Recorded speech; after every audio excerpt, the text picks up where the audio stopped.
Well, to our fellow Americans, brave warriors, and steadfast allies, good morning.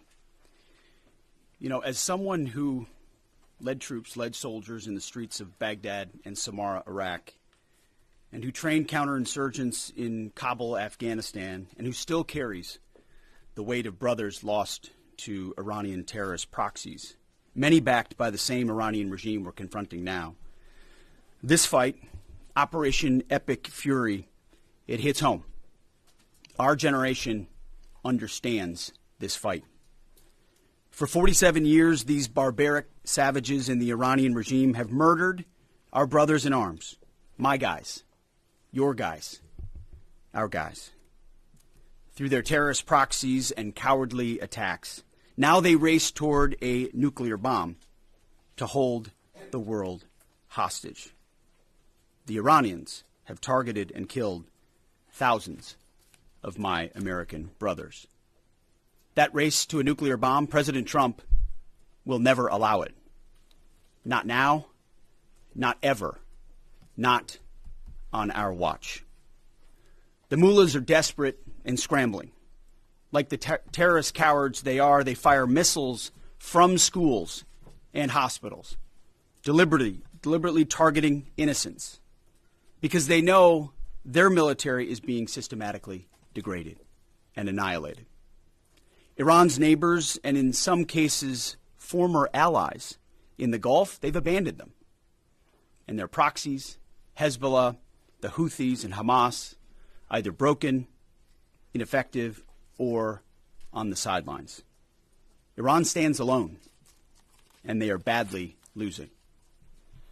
On day 10 of Operation Epic Fury, we are winning with an overwhelming and unrelenting focus on our objectives, which are the same as the day I gave my first briefing here on Operation Epic Fury. They're straightforward, and we are executing them with ruthless precision.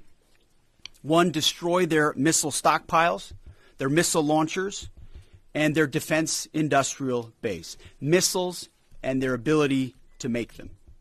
Two, destroy their navy. And three, permanently deny Iran nuclear weapons forever.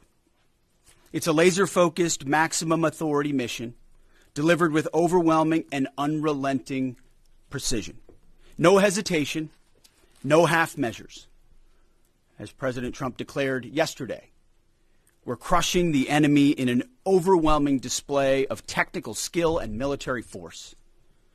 We will not relent until the enemy is totally and decisively defeated. But we do so on our timeline and at our choosing. For example, today will be yet again our most intense day of strikes inside Iran. The most fighters, the most bombers, the most strikes. Intelligence more refined and better than ever. So that's on one hand. On the other hand, the last 24 hours have seen Iran fire the lowest number of missiles they've been capable of firing yet. Just the bifurcation, just the trend lines that we talked about on our first briefing. You see, this is not 2003. This is not endless nation building under those types of quagmires we saw under Bush or Obama. It's not even close. Our generation of soldier will not let that happen again, and nor will this president, who very clearly ran against those kinds of never-ending, nebulously scoped missions. Those days are dead. Instead, we're winning decisively with brutal efficiency, total air dominance, and an unbreakable will to accomplish the president's objectives on our timeline. We stay locked on the target because here at the Department of War, that's our job. Now, the chairman and I, having just returned from Dover last night, our troops and their families and the enormous sacrifice that they make is certainly heavy on my mind. So I'll close with scripture, drawing strength from Psalm 144. Blessed be the Lord, my rock, who trains my hands for war and my fingers for battle. He is my loving God and my fortress, my stronghold and my deliverer. My shield in whom I take refuge. May the Lord grant unyielding strength and refuge to our warriors, unbreakable protection to them and our homeland, and total victory over those who seek to harm them. And amen. God bless our troops and this mission. Mr. Chairman, over to you. Thank you, Mr. Secretary, and good morning, everyone, and thank you for being here. I'm here today to continue the updates to the American people and to those in the room on Operation Epic Fury. First, let me start with honoring our fallen. As the Secretary said, on Saturday and again last night at Dover Air Force Base in Delaware, our nation's leaders honored our returning fallen as they arrived home for their final time. Last week I shared a few of the names, and today I want to share the rest. Major Jeffrey O'Brien and Chief Warrant Officer 3 Robert Marzan were the final two fallen to return home, and members of the U.S. Army Reserve's 103rd Sustainment Command out of Des Moines, Iowa. Last night, as the news has been reporting, we honored the return of Staff Sergeant Benjamin Pennington of the U.S. Army's 1st Space Brigade from Fort Carson, Colorado. When I met Ben's family last night, his mom, his dad, and his sister, they showed me a picture, a drawing that Ben had made when he was in kindergarten. It was clear all the way back then that Ben wanted to do one thing in his life, and he wanted to serve his country and be a soldier. And to the Penningtons, just know how Ben was absolutely a great one. And finally, Major Sorfleet Davies, who returned home this weekend after sadly passing away from a medical condition while on duty in Kuwait. We welcome him home as well and mourn with his family. To the families and the families of all of our fallen, we share in your profound grief. The Joint Force remains eternally grateful for your sacrifice and the gift of a great example that your service members have given all of us. I want you to know that their names will never be forgotten, and you and your family are part of our Joint Force family forever. Let me talk a little bit about the progress thus far, acknowledging that Admiral Cooper will likely continue to give updates from CENTCOM. As the Secretary said, we're in the 10th, moving into the 11th day of Operation Epic Fury. The Joint Force remains focused on 3 military objectives. Continue to destroy Iranian ballistic missiles and drone capability in order to prevent attacks on the U.S. and others throughout the region. And this means attacking launch sites, command and control nodes, stockpiles before they can threaten our personnel, our facilities, and our partners. Second, we continue to strike the Iranian Navy and their capabilities in order to do things like sustain movement through the Straits of Hormuz. And third, we continue to start working on and going deeper into Iran's military and industrial base in order to prevent the regime from being able to attack Americans, our interests, and our partners for years to come and project power outside their borders. This means servicing production facilities, research and development sites, and infrastructure. Let me turn to the map. We're going to try digital today to prevent laser injury. Since our last update, CENTCOM continues to make progress across the southern flank. To date, they've struck more than 5,000 targets. U.S. Strategic Command bombers recently dropped dozens of 2,000-pound GPS penetrating weapons on deeply buried missile launchers across the southern flank. We also have struck several one-way drone factories to get at the heart of their autonomous capability. And of course, alongside our regional partners along the southern flank, continue to execute intercepts against one-way attack drones using fighters and attack helicopters. Our strikes mean we've made significant progress in reducing the number of missile and drone attacks out of Iran. Ballistic missile attacks continue to trend downward, 90% from where they've started, and one-way attack drones have decreased 83% since the beginning of the operation. A testament to our air defenders and our air defense systems, and as I said, our partners in the region continue to do great work as well. Second, we're making substantial progress towards destroying the Navy. In the first 10 days of the conflict, we're more than 50 Iranian naval ships into the campaign using a combination of artillery, fighters, bombers, and sea-launched missiles. As Admiral Cooper noted last Thursday, we struck and sank an Iranian drone carrier ship, and U.S. CENTCOM continues today to hunt and strike mine-laying vessels and mine storage facilities. This work will continue. Third, against our objectives, we've begun to target Iran's military and industrial complex, again, focusing on centers of gravity to get upstream of the shooters out in the field in order to deny them the ability to continue to generate those one-way attack drones. Let me spend a minute talking about the Joint Force. Across the area of responsibility, this is gritty and tireless work, and I cannot begin to explain how incredibly proud I am of the extraordinary courage, tenacity, and grit and professionalism within the Joint Force. Last time I had a chance to talk about the Army's incredible logisticians who are out there sustaining the fight. Today I want to highlight a few groups of sailors. First, I want to thank the men and women of the Ford Carrier Strike Group and their families, and let all of them know how grateful I am for their leadership and service. The crews on board this strike group have already been endured months at sea only to get their deployment extended. These exceptional Americans, rogered up, all supported by their families, continue to stand the watch, taking the fight to the enemy over and over again, night after night. Aboard ships like the USS Ford and the Abraham Lincoln are a special group of sailors I want to highlight today. These are the men and women, the sailors up on the roof running operations on the flight deck. With an average age of the early 20s, these are the unsung heroes of naval aviation. These young sailors, known for wearing yellow shirts, are in charge of the catapults, taxiing jets around on the flight deck, shooting jets off the front end, and recovering jets off the back end. They are literally involved with every single movement on the roof on an aircraft carrier. They are the last ones that a naval aviator sees before getting shot off the front end, and the first one that a naval aviator sees after safely trapping on the back end.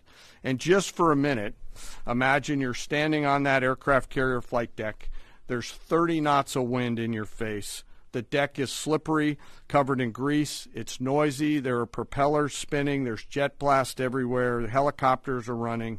Your head is on a swivel, and you're trying to direct a multi-million-dollar fighter into a 1-foot square box so that those naval aviators can be shot off into the black of night to go do America's work.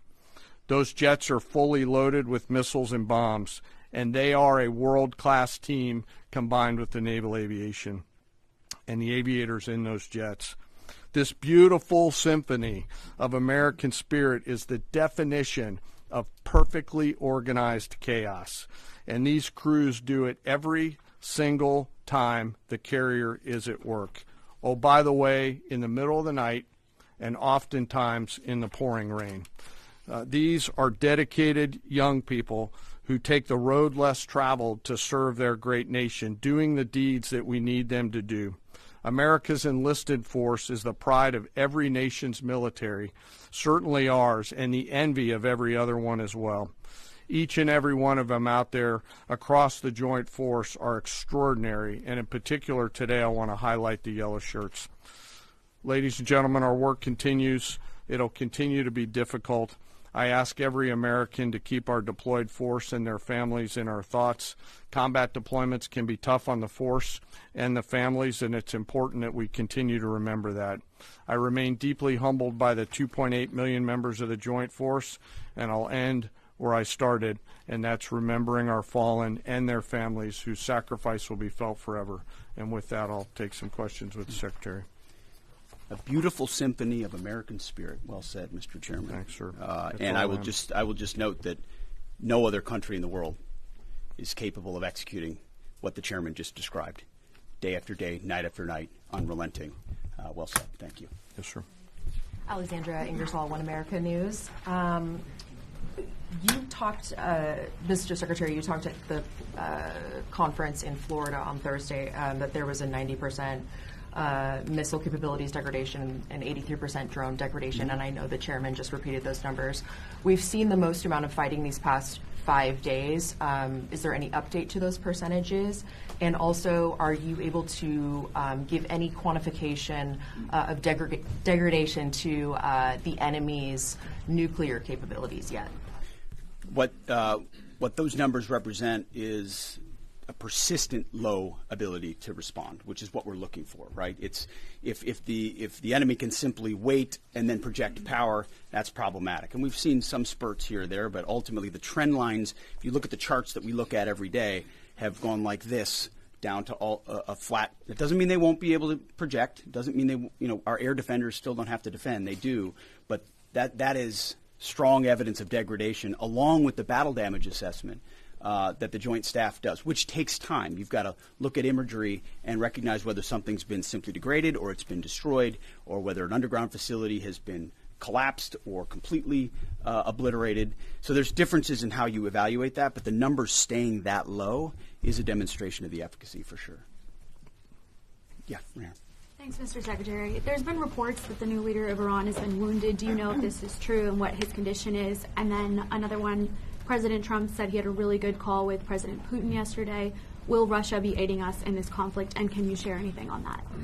Well, the president, as I've said before, maintains strong relationships with world leaders, which creates opportunities and options for us in very dynamic ways. So the president said it was a good call. I was not on it, but those that were said it was a strong call, reaffirming hopefully the opportunity for some peace in Russia, Ukraine, and also a recognition that as it pertains to this conflict, they should not be involved.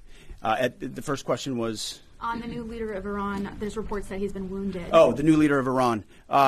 He would be wise to heed the words of our president, which is to not pursue nuclear weapons and come out and state as such. As far as his status, that's not something I can comment on right now. Yeah, right here. That's correct. Mr. Secretary, Eric Schmidt with the New York Times. A question for you first. Last week you talked about this being the beginnings of an air campaign that could last 3 to 8 weeks. Can you give us your assessment on where we are now? And Mr. Chairman, in any conflict, the enemy or the adversary adapts to the tactics it faces. Can you talk about the most challenging adaptation the Iranian military has made to the U.S. military? What challenges are you facing most right now? Thank you. I appreciate the question. Where we are is in a very strong place, giving the President of the United States maximum options. And from the beginning, from this podium, we haven't stated how long it will take. Our will is endless. Ultimately, the President gets to determine the end state of those objectives, right? But what he's said continually, and I want the American people to understand, is this is not endless. It's not protracted. We're not allowing mission creep. The President has set a very specific mission to accomplish. And our job is to unrelentingly deliver that. Now, he gets to control the throttle. He's the one deciding. He's the one elected on behalf of the American people when we're achieving those particular objectives. And so it's not for me to posit whether it's the beginning, the middle, or the end. That's his, and he'll continue to communicate that. What we serve him as is we give him updates on a daily basis of exactly where we are so he can make that determination on the throttle. Mr. Chairman. Thank you for the question on adaptation. As you're right, no plan survives first contact with the enemy or Murphy. They're adapting, as are we. Of course, we have very entrepreneurial warfighters out there. I'd rather not, for operational security reasons, tell them what's working. So I'm going to not answer that question based on that. But we are watching what they're doing, and we are adapting faster than they are. Are they more formidable than you anticipated, General?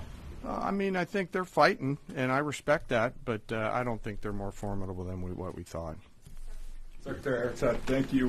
Jordan Conrad's from the Gateway Pundit.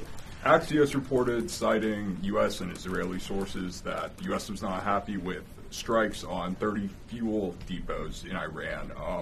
While this is anonymous sourcing, it seems kind of congruent with what President Trump said yesterday, that there's certain spots they don't want to hit relating to energy infrastructure that would take a long time to rebuild. And whether this reporting is true or not, what's your message to Americans, those who supported the president and those who aren't really in favor of this war and who worry that Israel might be taking advantage of the U.S.'s backing. And then for Mr. Chairman, for you, I wanted to ask, when you say that we're moving inland, what capabilities does Iran have to shoot down jets over their land? And would that trigger some kind of rescue operation that could risk a bigger ground operation? Well, I would just state by saying Israel's been a really strong partner in this effort. Where they have different objectives, they've pursued them. Ultimately, we've stayed focused on ours. But what Iran has felt is the power of the world's two most powerful air forces. In that particular case, those weren't our strikes or that objective, or that wasn't necessarily our objective. But the president has made it clear to those concerns that we're not getting pulled in any direction. We're leading. The president is leading. He's determining where we want to go, what the outcome will be, what the end state is, with a very keen eye. And I understand those concerns because I've heard from a lot of people who I went through 20 years of those wars myself, worried about getting dragged in, worried about mission creep, worried about nation building or democracy expansion. That's never the perspective the president has pursued on this. Just because previous presidents and previous secretaries have decided to just pour more resources and more people in toward some unguided end state doesn't mean that's the way the world needs to look today. In fact, the American people voted for a different approach. But what the president also stated from the beginning was Iran can't have a nuclear weapon. And it's one thing to say it. It's easy to say. Anybody can say that. I mean, Barack Obama said that. But to do something about it takes courage and resolve. But in that courage and in that resolve, you can also be very scoped in what you're trying to execute to ensure that the sacrifice of Americans, American treasure, American lives, all of those properly meet the objective that you're trying to accomplish. And certainly, as someone I talked out front about what the Iranians have done to our generation, yes, we're clear-eyed about it. But my job is to keep it scoped, given the directive of the president to accomplish the mission. Thank you for the question.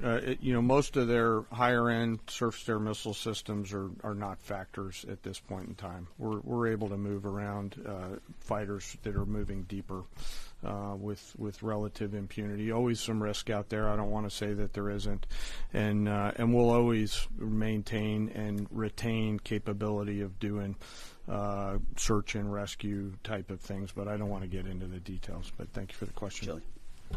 Thanks, Mr. Secretary. President Trump told our team on the ground early this morning that the thing that has surprised him the most during the course of this operation so far has been the Iranian regime attacking countries that are not attacking them. I'm curious if that surprised you as well. And General, curious if you were open to the possibility of escorting vessels through the Strait of Hormuz, and if you could describe some of the challenges